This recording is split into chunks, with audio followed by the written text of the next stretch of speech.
Welcome to Mountain Sleds.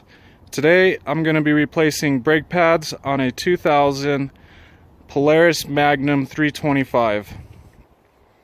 So I already have my brake pads here, and I also have the tires and rims removed from the ATV. So now all I have to do is remove the caliper.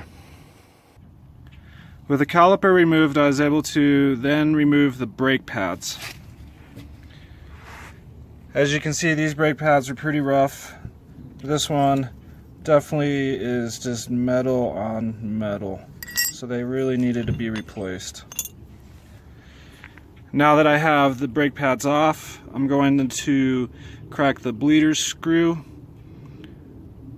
reset the piston, and create a little bit of room to make putting the new brake pads with the caliper on a little bit easier. Now that I have my piston set all the way down, I can go ahead and put on my new brake pads and reinstall the caliper.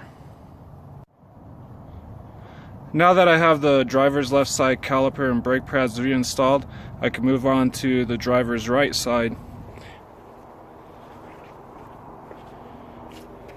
Remove this caliper and brake pads and replace it with new brake pads. So first, I'm just going to remove the bolts holding the caliper on. With my caliper removed, I can go ahead and remove my set screw and then remove my brake pads. Now that I have the brake pads removed, I can go ahead and do some cleaning. Clean these posts up a little bit better, re-grease them, and then put on my new brake pads. Now that I have my piston reseated, has some new grease on, I can go ahead and install my brake pads.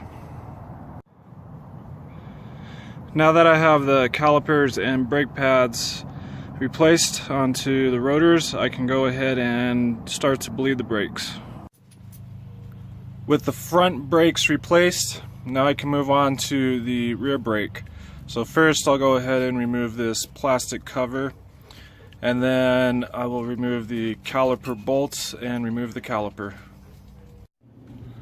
With the caliper removed, brake pads removed, all that's left is to crack open the bleeder screws, reset the pistons, and install the new brake pads. So it's Polaris 325 Max. Yeah. With the new brake pads installed, caliper reinstalled, all that's left is to bleed the brake and then reinstall the tire, and it'll be good to go. With the brakes bled and the tires back on, this ATV's brake should last for another 10 years. Thank you for watching this Mountain Sleds video on ATVs.